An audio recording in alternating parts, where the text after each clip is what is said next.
மக்களுக்கு வணக்கம். நான் சித்ரா மக்கள் பார்வை எஜுகேஷனல் அண்ட் சேரிட்டபிள் ட்ரஸ்ட் வச்சுருக்கேன். மக்கள் பார்வை என்ற பேரில் யூடியூப் சேனலும் நடத்திக்கிட்டு இருக்கேன். நான் வளர்ந்து வரும் சமூக ஆர்வலர். சமூக சீர்கேட்டுக்கு எதிராக குரல் கொடுத்துக்கிட்டு இருக்கேன். இந்த நிலைமையில் என்னோடய சேனலில் வந்து 2023 அந்த இயர் ஃபுல்லாக என்னோடய சேனலில் வந்த இன்கம்மை வந்து யாரோ ஹேக் பண்ணியிருந்தாங்க. அது விஷயமாக நான் வந்து ஒரு அட்மினை ஃபிக்ஸ் பண்ணி அது எங்கே போயிருக்கு, அந்த பணம் 2.5 லட்ச ரூபாய் காணும், அது எங்கே போயிருக்கு அப்படின்னு நான் தேடினப்போ திவ்யா கள்ளச்சி அப்படின்ற ஒரு இமெயில் ஐடிக்கு போயிருந்தது. அந்த இமெயில் ஐடியை நான் வந்து செக் பண்ணப்போ திவ்யா கள்ளச்சி அப்படின்ற ஒரு யூடியூபரோட பேரில் அந்த மணி வந்து 2.5 லட்ச ரூபாய் அவங்களுக்கு போயிருந்தது. என்னோடய அக்கௌண்ட்லேருந்து ஹேக் செய்யப்பட்டிருந்தது. இது விஷயமாக நான் அந்த பர்சனை பற்றி ஆராய்ஞ்சப்போ அது சமூக சீர்கேடான விஷயங்கள், பல விஷயங்களை வந்து வலைதளத்தில், யூடியூப்பில், ஃபேஸ்புக்கில், இன்ஸ்டாகிராமில் பதிவு பண்ணிக்கிட்டு இருந்ததை நான் கவனித்தேன். இது விஷயமாக நேரில் போய் பார்க்கலாம், பேசலாம் அந்த லேடிக்கிட்ட அப்படின்னு சொல்லிட்டு நான் வந்து ஸ்ரீவில்லிபுத்தூர், விருதுநகர் மாவட்டத்தில் அந்த லேடி தங்கியிருந்ததுனால அவங்களோட நேரடியாக அவங்க வீட்டுக்கு போனேன். நான் போயிருந்தப்போ கார்த்திக் என்ற யூடியூபர் அங்கே இருந்தாங்க, திவ்யா கள்ளச்சி அண்ட் இன்னும் சில குழந்தைகள் அங்கே இருந்தாங்க. பட் நான் அந்த குழந்தைங்கள போன உடனே பார்க்கல. நான் போன உடனே இந்த பணத்தை பற்றி கேட்டேன். ஏன் தவறான சமூக சீர்கேடான விஷயங்களை எதுக்கு பதிவிடுற அப்படின்னு சொல்லி கேட்டேன். இது வந்து ஒரு வாக்குவாதத்தில், ஒரு பிரச்சனையில் தான் முடிஞ்சுது. ஆனால் சரியான பதில் எனக்கு கிடைக்கல. நான் கேட்டது எல்லாத்துக்குமே அந்த பொண்ணு நான் ஆமாம் அப்படி தான் பண்ணுவேன், உன்னால் என்ன பண்ண முடியுமோ பண்ணு போ அப்படின்னு சொல்லிச்சு. ஸோ அந்த இடத்த விட்டு நான் போயிடலாம் அப்படின்னு சொல்லிட்டு இறங்கி வெளியில் வந்தப்போ அந்த அந்த இடத்துல இருந்து ஒரு 2-3 குழந்தைங்க வீட்டை விட்டு திப்பு திப்புன்னு வெளியில் ஓடி வந்தாங்க. ஓடி வந்தப்போ என்னப்பா அப்படின்னு கேட்டேன். அப்போ அந்த குழந்தைங்க சொன்னது, எங்களை இந்த வீட்டில் அடைச்சி வச்சு இந்த லேடி வந்து எங்களை செக்ஸுவல் டார்ச்சர் அப்படி பண்ணுறாங்க, எங்களை வந்து தப்பான விஷயத்துக்கு யூஸ் பண்ணிக்கிறாங்க, எங்களை ரீசண்டாக ஒரு கொலை பண்ண சொல்லி எங்களை வந்து இவங்க தூண்டினாங்க, பணம் கொடுத்தாங்க, எங்களை செய்ய சொன்னாங்க. அந்த கொலை செய்யப்பட்ட சொன்ன நபர் யார் அப்படின்னா திவ்யா கள்ளச்சி. கொலை செய்ய தூண்டின நபர், அதாவது யாரை கொலை பண்ண சொன்னாங்க அப்படின்னு பார்த்தீங்கன்னா சேலம் மணி அப்படின்ற ஒரு யூடியூபரை. நாங்கள் அந்த பர்சனை கொலை செய்ய பயந்துக்கிட்டு அவங்கள வந்து இங்கேருந்து தப்பிக்க வச்சு அனுப்பி வச்சிட்டோம். ஆனால் எங்களை வந்து இவங்க வந்து பல பெரிய பெரிய பணக்காரவங்களுக்கு அனுப்பி எங்களை வந்து தப்பான விஷயத்துக்கு இவங்க யூஸ் பண்ணுறாங்க. என்ன விஷயம் அப்படின்னு நான் கேட்டப்போ அதை விவரமாக என்னால் சொல்ல முடியல. பெரிய பெரிய பணக்காரவங்களுக்கு கே செக்ஸ் பண்ணுறதுக்கு எங்களை அனுப்பி வைக்கிறாங்க. அதுக்கப்புறம் எங்களை வச்சு வீடியோ எடுத்து அதை காமிச்சு மிரட்டி சிக்கா சூர்யா என்ற நபரும் திவ்யா கள்ளச்சி என்ற நபரும் இவங்கெல்லாம் வந்து செக்ஸ் குரூப் வச்சுருக்காங்க. அவங்களோட ஃபோனில் வந்து குரூப் வச்சுருக்காங்க. எங்களோட ஃபோட்டோவை வந்து நிறைய பேருக்கு அனுப்பி எங்களில் யார் செலக்ட் பண்ணுறாங்களோ அவங்க வீட்டுக்கு அனுப்பி அவங்க கூட பண்ண வச்சு அதை வீடியோ எடுத்து அதுக்கப்புறம் அதை வச்சு மிரட்டி இவங்ககிட்டலாம் பணம் வாங்குறாங்க அப்படின்றத அந்த குழந்தை சொன்னிச்சு. உடனே நான் அங்கே இருந்த கார்த்திக் என்ற நபரை கூப்பிட்டு என்ன நடக்குது அப்படின்னு கேட்டப்போ நாங்களும் அந்த மறுபடியும் நான் வீட்டுக்கு போய் அந்த லேடிக்கிட்ட என்ன பண்ணுற அப்படின்னு சொல்லி நான் கொஞ்சம் ரஃப்பாக தான் பேசினேன். பேசி சண்டை போட்டு அவளோட ஃபோனை பிடுங்கி பார்த்தப்போ அப்போ தான் எனக்கு நிறைய அதிர்ச்சி காத்திருந்தது. அவளோட ஃபோனில் நிறைய குழந்தைகளோட வேறு யாரோ பல நபர்கள் செக்ஸ் பண்ண, அதாவது கே செக்ஸ் பண்ண வீடியோஸை, குழந்தைகள் செக்ஸ் பண்ண வீடியோவாக எடுத்து அவளோட ஃபோனில் வச்சுருந்தா. அது மட்டும் இல்லாமல் நான் கண்ணால் பார்த்தது திருச்சி சாதனாவோட வீடியோ, ரவுடி பேபி சூர்யாவோட வீடியோ, அது மட்டும் இல்லாமல் நிஷா அப்படின்ற ஒருத்தவங்களோட வீடியோ, செல்வராணி ஏதோ எனக்கு நேம் சரியாக ஞாபகம் இல்லை, அவங்களோட வீடியோ, அது மட்டும் இல்லாமல் உதயா சுமதி அப்படின்ற ஒரு லேடிக்கு, ஒரு யூடியூபரோட லேடிக்கு வந்து பணம் ரேட்டு பேசின ஆடியோ, அது மட்டும் இல்லாமல் இந்த நாக்கை வெட்டிட்டு பிங்கி பாய் அப்படின்னு சொல்லிட்டு ஒருத்தர் இப்போ ரீசெண்டாக உள்ளார போயிட்டு நாக்கில் வந்து பச்சை குத்திட்டு உள்ளார போயிட்டு வந்திருப்பார். எனக்கு அவங்க பேர்லாம் எனக்கு தெரியாது. அந்த பர்சனோட இவங்க பேசின ஆடியோ மொத்தமும் கிட்டத்தட்ட ஒரு 200 ஆடியோவுக்கு மேலே அந்த லேடியோட ஃபோனில் இருந்தது. அதை பார்த்து எனக்கு அதிர்ச்சியாகி அப்போ கூட இருந்த அந்த பர்சனுக்கு உடனடியாக போய் போலீஸில் காவல்துறையில் கம்ப்ளைண்ட் பண்ணு அப்படின்னு சொன்னேன்.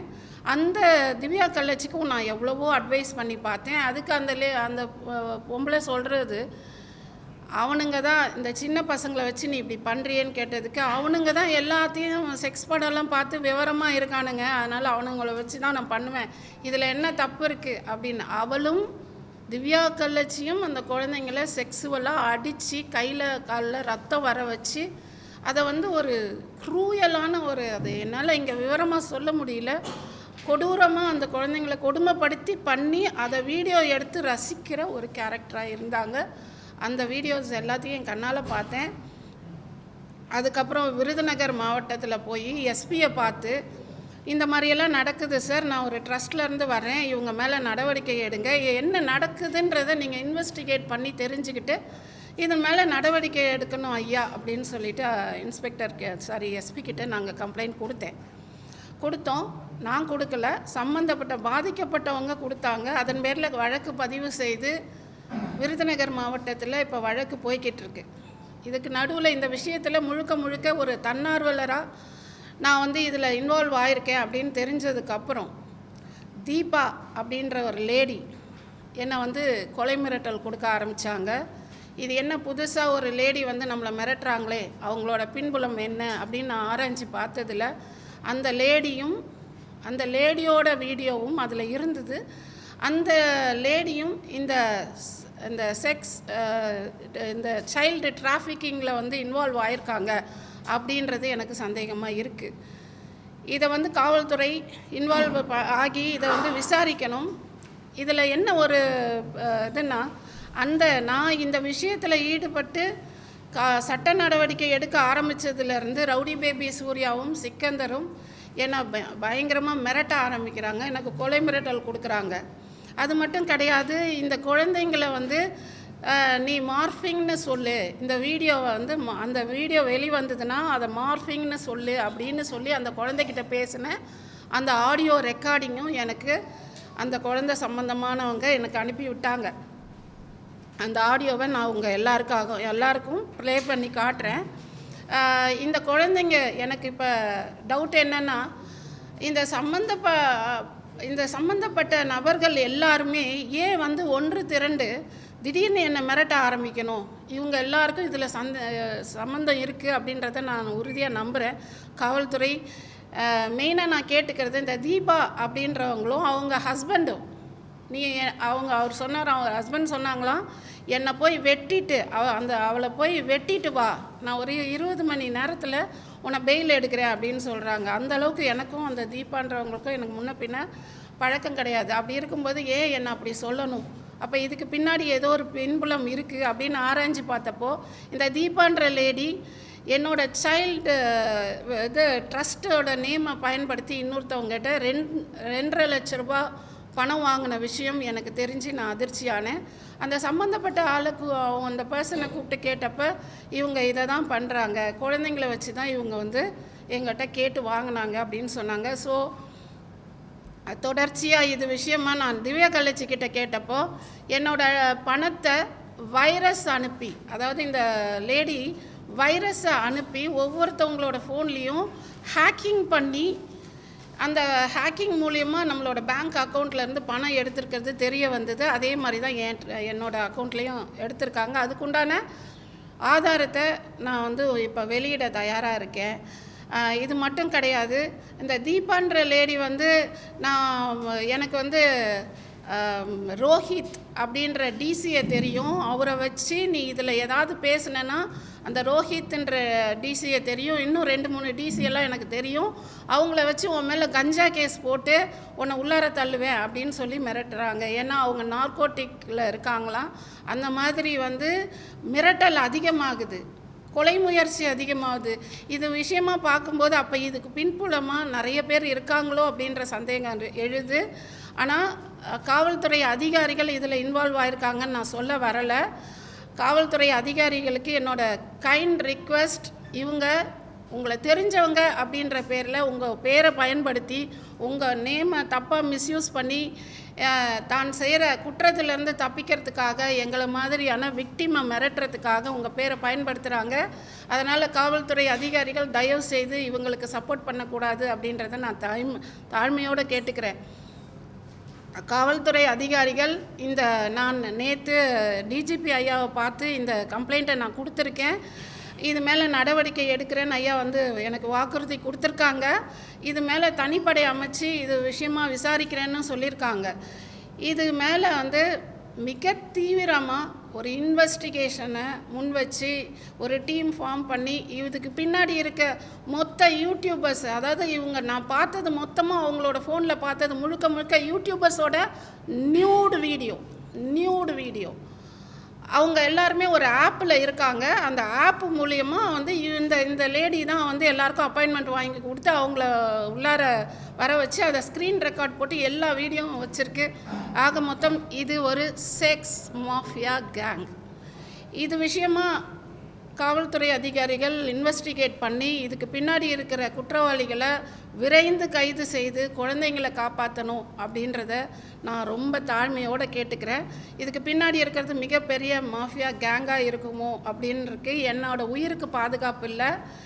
இந்த தீபான்றவங்களாலையும் ரவுடி பேபி சூர்யா சிக்கந்தர்ன்றவங்க பார்த்திங்கன்னா வானவில் அப்படின்னு ஒரு குரூப் வச்சுருக்காங்க. அந்த குரூப்பில் பார்த்தீங்கன்னா full and full K sex பண்ணுற பெரிய பெரிய ஆளுங்க இருக்கிறதாகவும் அவங்களுக்கு தான் இந்த சின்ன சின்ன குழந்தைங்கள அனுப்பி அந்த வீடியோவை ரெக்கார்ட் பண்ணி அதை வச்சு மிரட்டி பணம் வாங்குறதாகவும் நான் கேள்விப்பட்டேன்.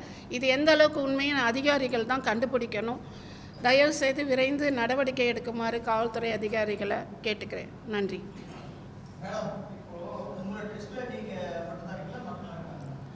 என்னோட ட்ரஸ்ட் சேரிட்டபிள் ட்ரஸ்ட். என்னோடைய கம்பெனியில் வர்ற ப்ராஃபிட்டை அந்த குழந்தைங்களுக்கு முடிஞ்ச வரைக்கும் நாங்கள் உதவி செய்கிறோம். யாருமே வரல, நான் தனியாக தான் போனேன். ஆமாம், என்கிட்ட பேசுனதுக்கு உண்டான ரெக்கார்டு இல்லை. ஆனால் அந்த குழந்தை எனக்கு கொடுத்த ஒரு சில காமிச்ச ஆடியோவை நான் ரெக்கார்ட் பண்ணியிருக்கேன். ப்ளே பண்ணுறேன்.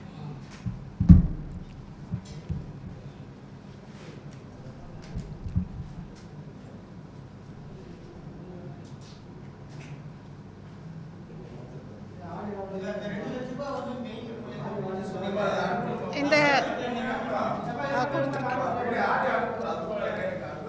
இவங்களோட ஆடியோவா? அவங்க தான் தீபா. ஃபஸ்ட்டு நான் லைனப் பண்ணிக்கிறேன். ஃபஸ்ட்டு ஆடியோ மட்டும் ப்ளே பண்ணுறேன். ஆடியோ ப்ளே பண்ணுறேன் ப்ளீஸ். சரிங்க.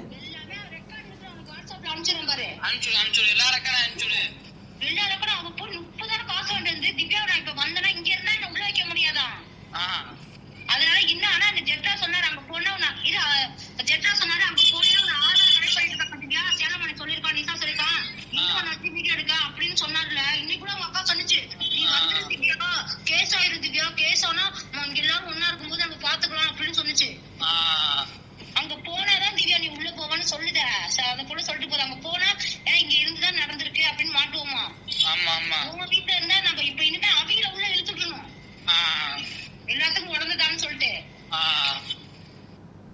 நான் அந்த அவங்கள்ட்ட பேசிட்டு இருந்தேன். அவங்க ஸ்ரீவில்லிபுத்தூர்ல இந்த நாகராணின்னு உங்க அத்தை அவங்க கிட்ட பேசிட்டு இருந்தேன். ஏன்னா அவங்கள்ட்ட நான் பேசுற சும்மா பேசுறேன். இப்ப என்ன சரியா, நான் ஊருக்கு போவா அப்படி, நான் ஊருக்குள்ள போவா அப்படி. நீ இப்ப எங்க இருக்க? நான் பைபாஸ்ல தான் உட்காந்துட்டு இருக்கேன். என்ன பண்றதுன்னே தெரியலடா. எங்கேயாச்சும் போடா. எங்கேயாச்சும் போடனா காசு யார் தருவா? காசு யார் தருவா? என்கிட்ட எதுடா காசு? என்கிட்ட 1 ரூபா கூட இல்ல. என்ன பிரச்சனை நடக்குதான்னு சொல்லு. இப்ப என்ன பிரச்சனை நடக்குது? உன்னை வச்சுதான் கேஸ் கொடுத்து கம்ப்ளைண்ட் கொடுத்து உள்ள வைக்கணும்னு சொல்றாங்க. கொஞ்ச நாள் எங்கேயாச்சும் வெளில நீ இருந்தேன்னா கூட எனக்கு சேலரி வந்தானா கூட நான் உன்னை சென்னை கூட அழைச்சிட்டு போயிடுறேன். காசு எவ்வளவு அடிக்க ஆள் வச்சுட்டேன். இல்ல நீ சென்னைக்கு கூட உன்னை அழைச்சிட்டு போயிடுறேன் நானு. சென்னைக்கு அது போவோமா? இப்ப கார்த்தியை விட்டுருவா என்ன செய்ய? என்ன பண்றதுன்னு தெரியலையே. கார்த்தி என்ன சொல்றான்? அவர் ஒண்ணுதாண்டா பிரஸ் மீட் வச்சு இது பண்ண மனசாட்சியில சொல்லி என்ன நடந்துச்சுன்னு உனக்குதான் ஆகாசம் உண்மை தெரியும். தயவுசெய்து சொல்ல. டேய் தம்பி, இங்க அந்த பிள்ளையோட ஃப்ரெண்டு தான் நானு. இப்ப என்னன்னா எல்லா பிரச்சனையும் எனக்கு தெரியும். இப்ப என்னன்னா அவங்க உங்க அம்மாவை எல்லாரையும் கூட்டிட்டு பிரஸ் மீட் போய் வைக்கணுமா. அதுக்கு நீங்க கிடைக்கணுமா அவங்களுக்கு. நான் போனா தானே, நானே அதான் இங்கிட்ட தனியா நின்றுட்டு இருக்கேன். இப்ப என்னக்கா பிரச்சனை ஓடுது? நீ வீடியோ எல்லாம் பார்க்கவே மாட்டியா? அந்த நாய் என்னெல்லாம் உன்னை சொல்லிட்டு இருக்குன்னு பார்க்க மாட்டியா? நான் பார்க்க மாட்டேன். கத்தி வேட்டை கழுங்க சும்மா பார்த்தாதானே இப்போ முக்கியமான கட்டம் முக்கியமான பிரச்சனை நடந்திருக்கு. உனக்கு என்னன்னு பார்த்தாதானே புரியும். அவர் பார்க்க வேண்டியதானே. இப்ப என்னன்னா அந்த தவளவன் என்ன சொல்றான்னா, நீ இந்த தப்பு பண்ணதுக்கு உன்னைய பிரஸ் மீட் வைக்கிறதுக்கு கூட்டிட்டு போகணுமா. பிரஸ் மீட்ல உன்னைய காட்டணுமா, சொல்ல வைக்கணுமா, நீ சொல்லணுமா. நான் எப்படி பிரஸ் மீட்ல போய் கொடுக்கணும்? ஏன் முடிஞ்சு தெரியும்ல அவங்களுக்கு. அதுதான் அது இருந்தாதான் கைது நடவடிக்கை எடுக்க முடியும். சரியா? இப்ப பிரஸ் மீட்டுக்காக தான் வெயிட் பண்ணிட்டு இருக்காங்க. இப்ப அதுக்கு நீ கிடைக்கணுமா. உன்னைய பிடிச்சு தூக்கிட்டு போயிருவானா, உங்க அம்மாவையும் சேர்த்து தூக்கிட்டு போவானா. உங்க அம்மா சொல்லணுமா என் பையனை இப்படி பண்ணிருக்காங்க வச்சிருக்காங்க அப்படின்னு. இதனால என்ன ஆகும்னா நீயும் ஜெயில் போவா, அவளும் ஜெயில் போவா. நான் ஜெயில் போவேன். ஆமா, இந்த மாதிரி நடந்திருக்குல்ல. இந்த மாதிரி அவதானக்கா என்னை கூப்பிட்டா. அவதான் உன்னை கூப்பிட்டாளா? ஏழப்படி சம்பவம் நடக்கும் போது ஆரம்பிச்சிருக்காங்க. விடு. இப்ப பாரு தம்பி தெரியுமா, இந்த 16 வயசு பையன்கிட்ட என்ன சொல்கிறாங்கன்னா, நீ ஓடி வந்துரு, நம்ம ஊரை விட்டு ஓடி போயிடலாம், தெரிஞ்சு போச்சு. இந்த பையனை கூப்பிட்டு போய் ப்ரெஸ் மீட்டில் பாதிக்கப்பட்ட அந்த பையனோட மாமா ப்ரெஸ் மீட் கொண்டு கொடுக்கணும்னு சொல்லும்பொழுது இந்த பையனை கடத்திட்டாங்க.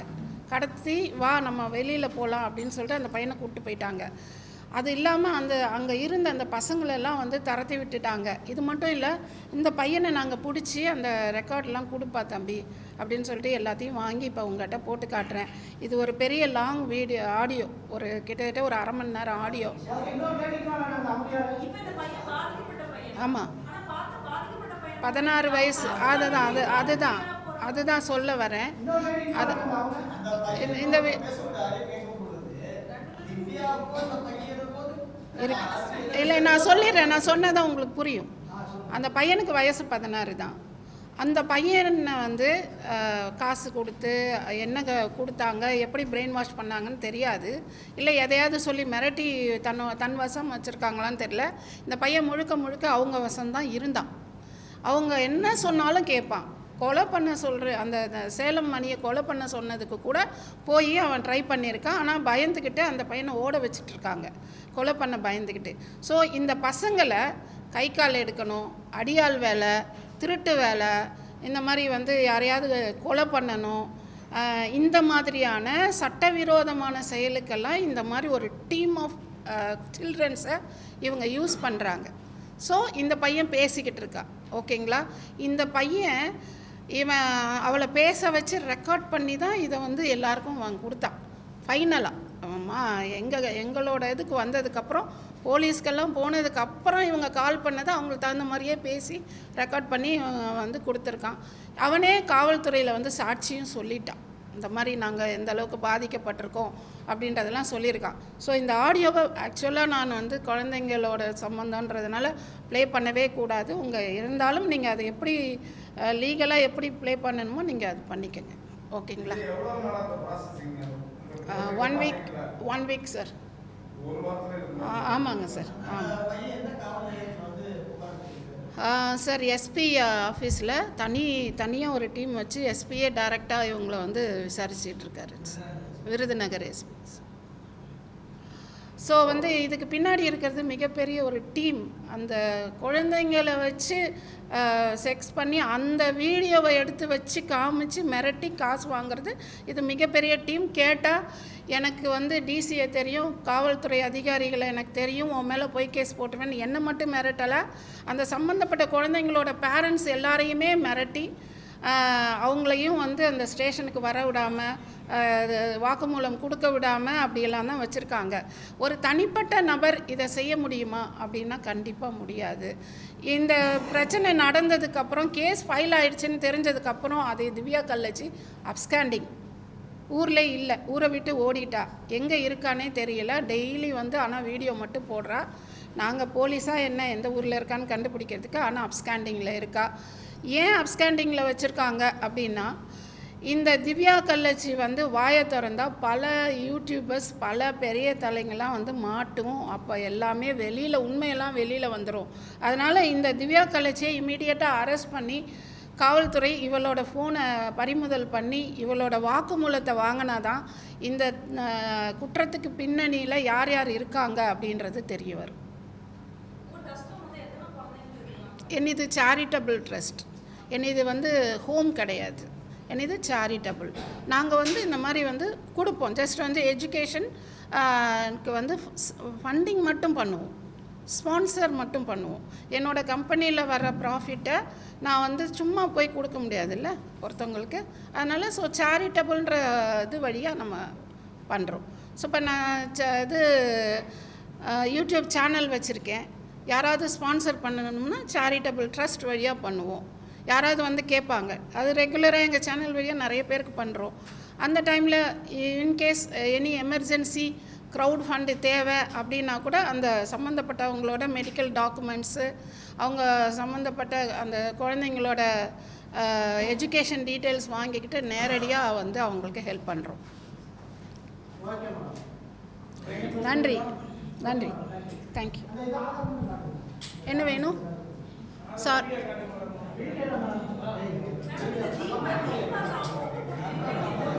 இது வந்து எங்கள் ட்ரஸ்ட் நேமை சொல்லி மிஸ்யூஸ் பண்ணி ஒருத்தவங்களை ஏமாற்றி வாங்கியிருக்காங்க. ஆமாம், இந்த விஷயம்லாம் தெரிஞ்சது தெரியாது. நான் உங்கள் வீட்டுக்கு போனதுனால தான் இவ்வளோ விஷயம் எனக்கு தெரிஞ்சுது.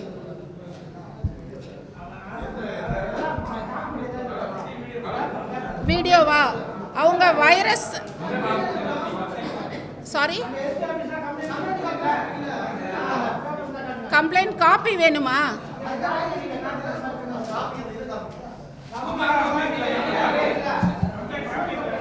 பேப்பரா இல்லை, ஃபோனில் தான் இருக்கு. அந்த இது கொடுத்துட்டேன், சிஎஸ்ஆர் கொடுத்துட்டேன், சிஎஸ்ஆர் வாங்கி. கம்ப்ளைண்ட் என்னன்னு எழுதி கொடுத்துருக்கேன்னா